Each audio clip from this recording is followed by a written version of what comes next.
Jusqu'à maintenant, vous connaissez déjà comment la masse monétaire affecte une autre variable macroéconomique qui vient de vous expliquer, que c'était le taux d'intérêt nominal.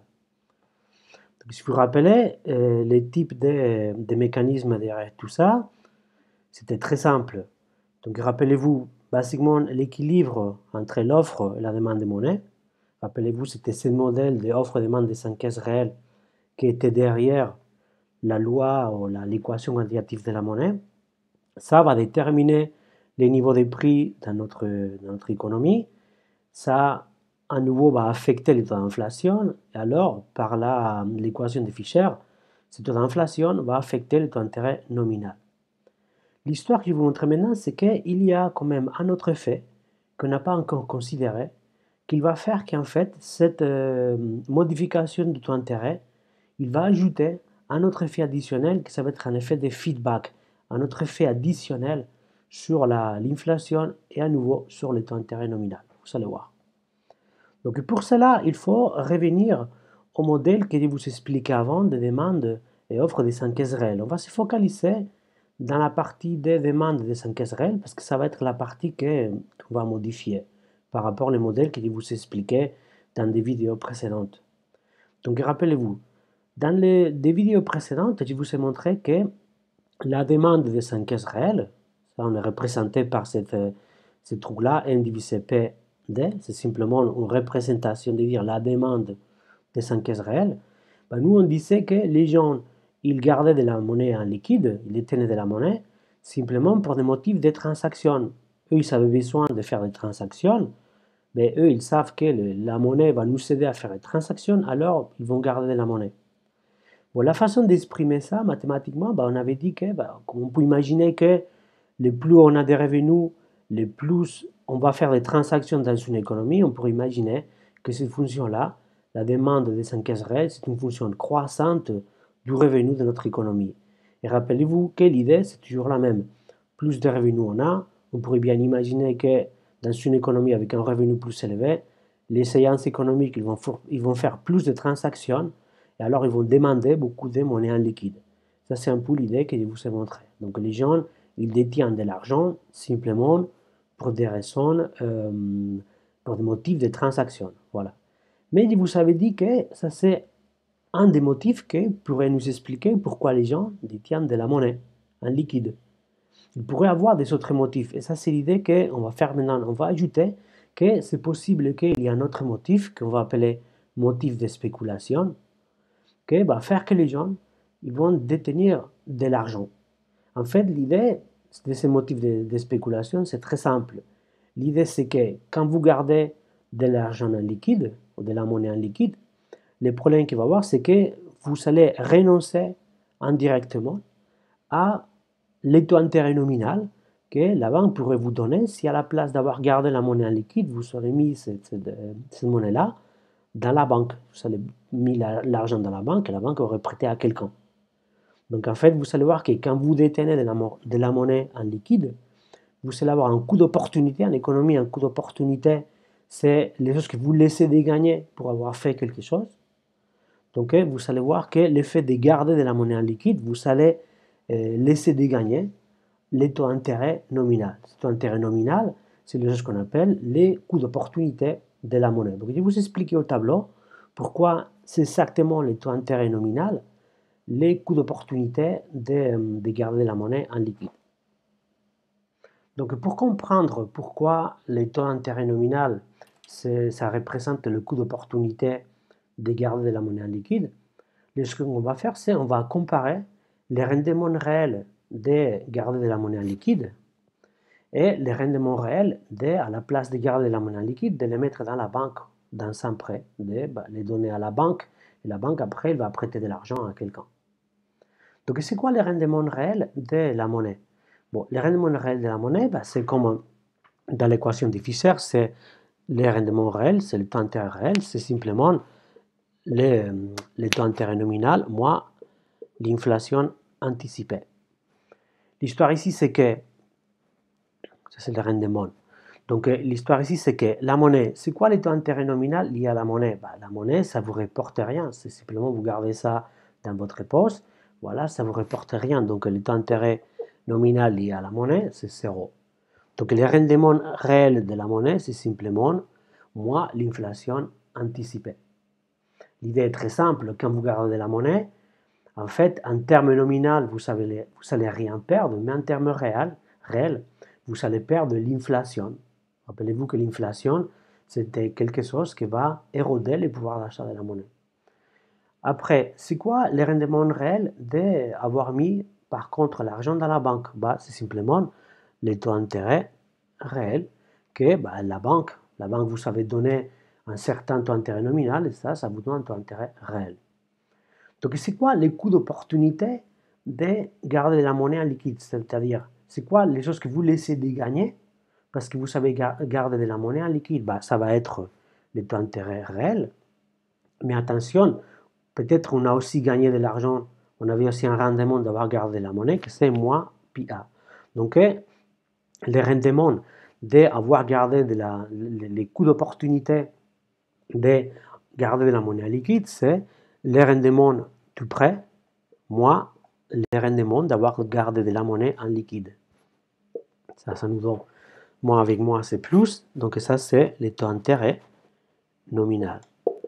Vous voyez ici clairement comment les taux d'intérêt nominal, effectivement, c'est le coût d'opportunité de garder la monnaie liquide. Et intuitivement, c'est très clair. Quand vous gardez de la monnaie liquide, qu'est-ce que vous allez perdre pour avoir gardé, qu'est-ce que vous allez renoncer à gagner?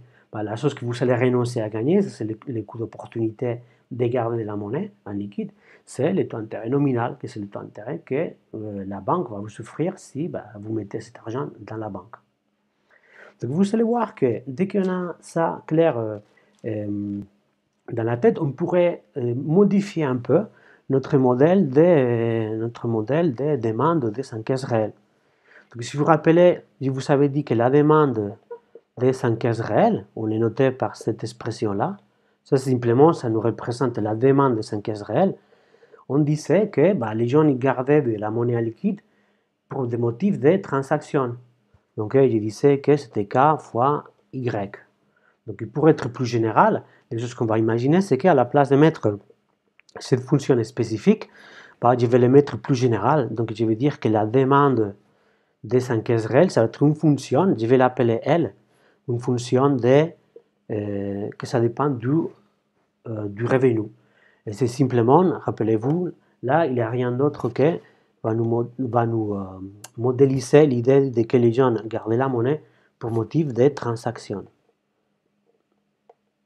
Voilà, c'est le motif de transaction. Ça nous représente ça. Et rappelez-vous qu'il y a un effet positif, c'est-à-dire que le plus on a des revenus, on peut imaginer que les gens ils vont avoir besoin de faire plus de transactions, et alors ils vont demander plus de monnaie.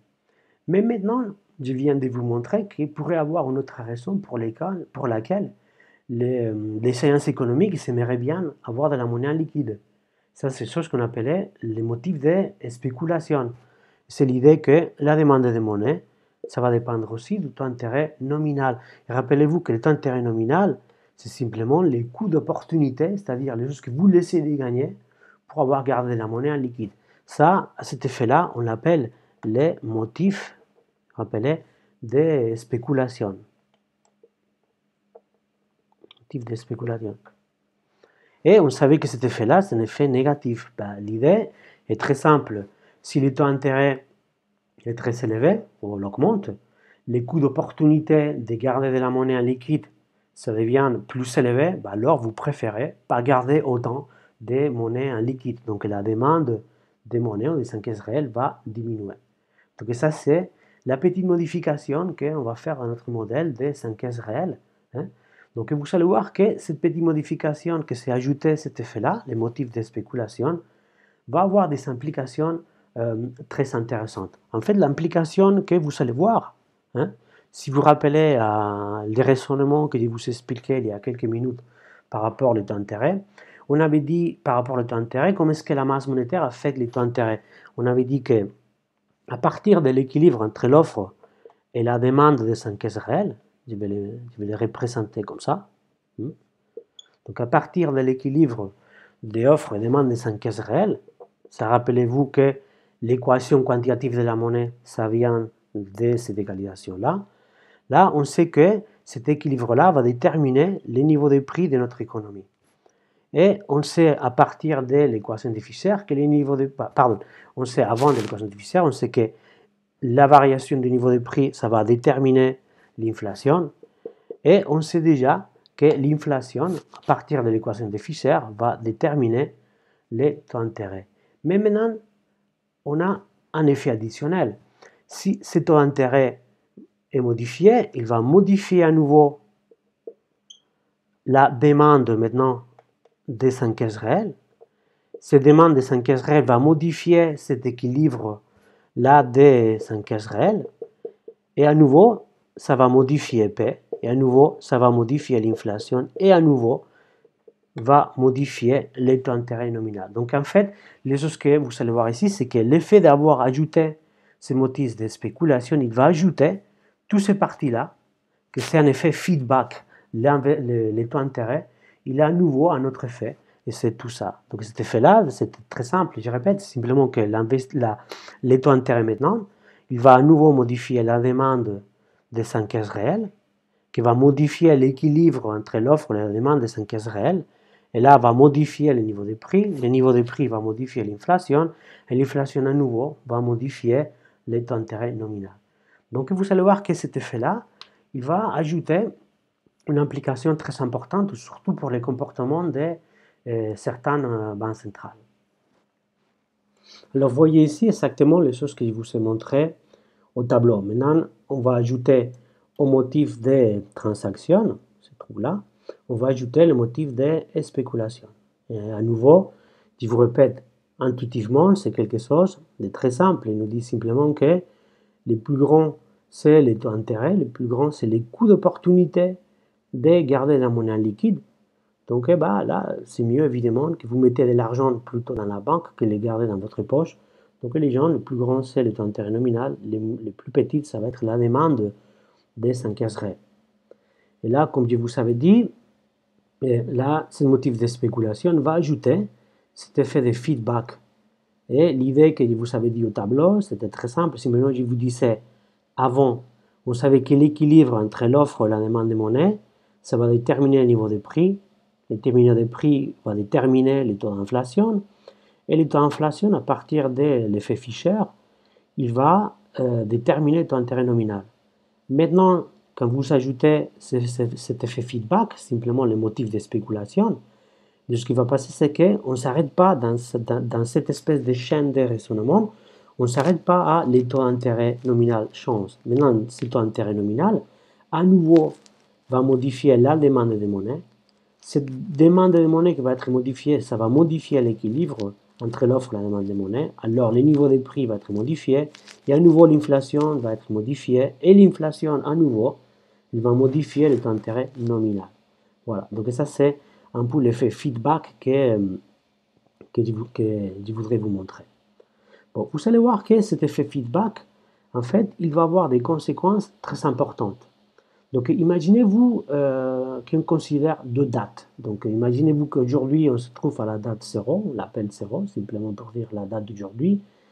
Et imaginez-vous que vous considérez une date assez éloignée, la date 1, par exemple. Donc, t, il va prendre deux valeurs, 0 ou 1. Donc, dans chaque moment du temps, 0 ou 1, vous allez avoir l'équilibre dans le marché des monnaies. L'équilibre dans le marché des monnaies, il ne faut pas se tromper, simplement que l'offre de monnaie doit être égale à la demande de monnaie. Donc, c'est quoi l'offre de monnaie? L'offre de monnaie, c'est la masse monétaire qu'on a à la période T divisée par le niveau des prix à la période T. Ça, c'est l'offre, rappelez-vous, des synthèses réelles. Et c'est quoi la demande de monnaie? La demande de monnaie, maintenant, c'est une fonction du revenu à la période T et du taux d'intérêt nominal avec la période T plus 1. Ici, simplement, il faut observer que ce taux d'intérêt, pourquoi j'ai mis à la période T plus 1? Parce que c'est un taux d'intérêt qu'on a établi à la date T, mais c'est un taux d'intérêt que vous allez avoir à la période T plus 1. Si vous voulez, quand il arrive l'échéance du prêt que vous savez utiliser, et vous savez utiliser pour prêter de l'argent, pour avoir mis l'argent dans la banque. Grâce à ce que vous avez mis de l'argent dans la banque a prêté de l'argent, et il va vous payer à l'échéance, il va vous payer un taux d'intérêt ces taux d'intérêt, vous allez les recevoir en période T+1, mais les déterminer aujourd'hui. Voilà. Donc ça, c'est la raison pour laquelle je mets cette fonction-là. Et rappelez-vous, c'est simplement la même idée là, mais simplement, je mets les sous-index T pour dire que c'est dans les temps. Voilà. Donc ça, c'est l'équilibre à la période T.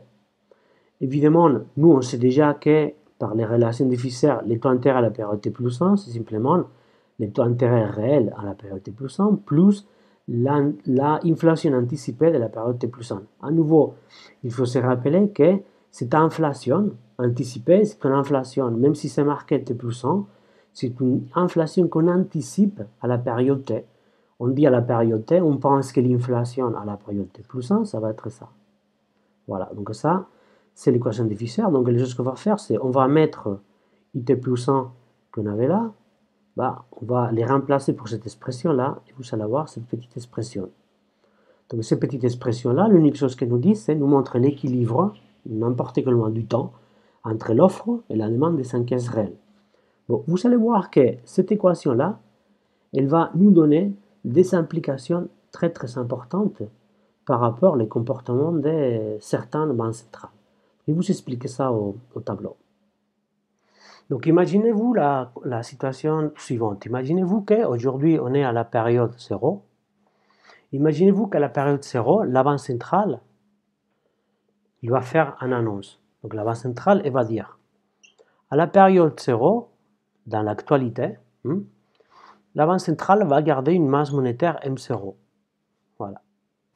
Mais elle dit déjà aujourd'hui, en T0, elle dit par contre, en T égale à 1, je vais modifier la masse monétaire. La masse monétaire à la place d'être M1, ça va être, à la place d'être M0, ça va être M1 plus grand que M0. D'accord? Donc imaginez-vous que la banque centrale aujourd'hui, il va faire cette annonce. Il va faire une annonce de qu'est-ce qu'il va faire aujourd'hui et qu'est-ce qu'il va faire demain, on va dire, dans quelques périodes après. Donc déjà, avec cette annonce-là, vous pouvez bien imaginer que ce qui va passer, c'est que si aujourd'hui, on part de cette situation-là, donc si aujourd'hui, il ne change pas la masse monétaire, il n'y a pas d'inflation aujourd'hui, donc les choses qu'on pourrait déjà imaginer, que c'est la période T1, l'effet d'avoir augmenté la masse monétaire, ça va faire qu'à la période T1, l'inflation va être positive, on va avoir de l'inflation. Donc l'inflation qu'on peut anticiper aujourd'hui de la période 1, ça va être simplement les taux de croissance de la masse monétaire. Donc ça va être M1 moins M0 divisé M0. Rappelez-vous, ça vient de l'équation quantitative de la monnaie. Donc je répète, la Banque centrale aujourd'hui, il a fait une annonce de dire je garde aujourd'hui la même masse monétaire, mais demain, ou dans quelques périodes, je vais augmenter la masse monétaire. Donc là, je peux imaginer déjà, je peux déjà avancer, ou déjà anticiper que dans la période 1, il va y avoir un taux d'inflation que c'est celui-là. Taux d'inflation, évidemment, qui va être positif parce que, vous voyez, le numérateur, c'est positif. Vous voyez, augmenter la masse monétaire. Bon, vous allez voir maintenant que cet effet-là, ou cette annonce-là, il va avoir des implications importantes dès que vous considérez maintenant la petite modification qu'on a fait dans notre modèle d'offre et demande des encaisses réelles. Donc, si vous vous rappelez des choses qu'on vient d'expliquer, l'équilibre entre l'offre et la demande des encaisses réelles que je vous avais expliqué, on pourrait les résumer dans cette expression-là. Si vous vous rappelez, c'est une expression que je vous avais écrit ça il y a quelques minutes. Donc, ça, c'est l'offre des encaisses réelles à la période T, c'est égal à la demande des encaisses réelles à la période T, que c'est une fonction du taux d'intérêt réel plus l'inflation anticipée et les revenus. Donc on va écrire ça c'est vrai pour n'importe quel T. Donc on va l'écrire pour la période 0. Donc vous allez avoir M0 divisé P0, voilà, égal à L.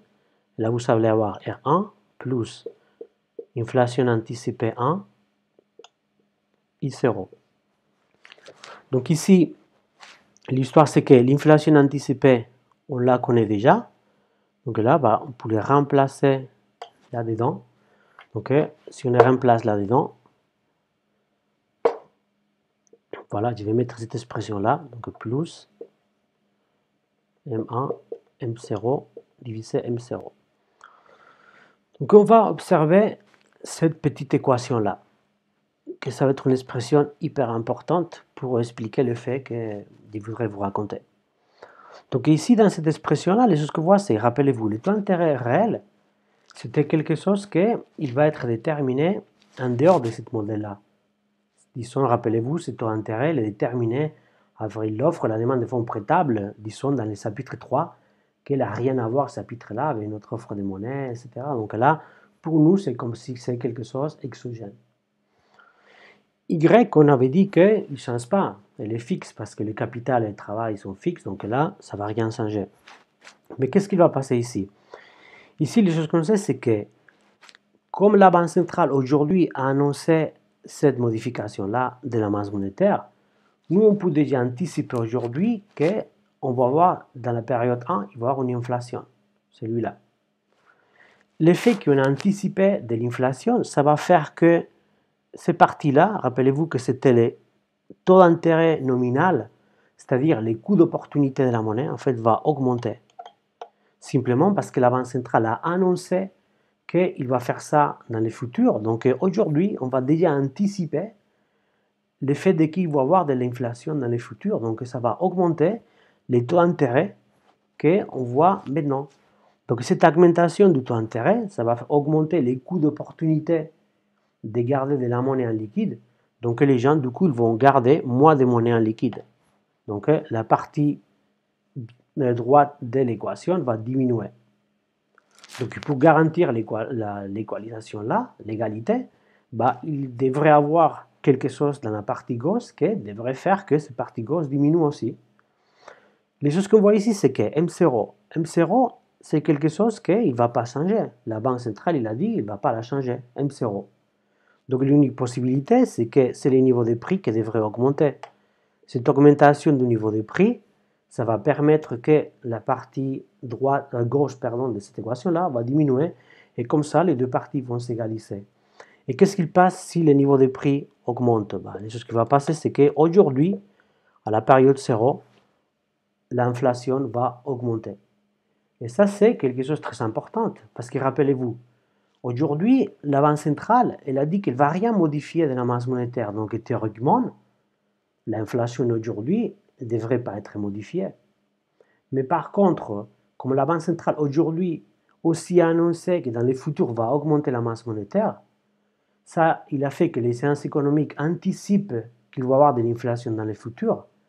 Ces anticipations, ils vont affecter les taux d'intérêt nominal, que c'était une des raisons pour laquelle les gens détiennent de la monnaie, le motif de spéculation. Et ce motif de spéculation qui va être affecté par cette anticipation de l'inflation, ça va faire du coup que les niveaux de prix aujourd'hui ils vont augmenter. On anticipe déjà, si vous voulez, qu'il va y avoir de l'inflation. Et ça, du coup, va faire augmenter l'inflation d'aujourd'hui. Donc ça, c'est très important parce que ça nous dit que l'effet de que dans les futurs, on anticipe qu'il va y avoir de l'inflation, ça va du coup affecter l'inflation qu'on a dans l'actualité. Alors, comme je vous ai montré au tableau, ça c'est exactement l'expression que j'utilisais au tableau, cet effet, ce motif de spéculation, ça va faire que les anticipations qu'on fait dans l'actualité des choses qui vont passer dans le futur par rapport à l'inflation, ça va affecter le niveau d'inflation dans l'actualité, malgré que c'est un niveau d'inflation que ça va arriver dans le futur.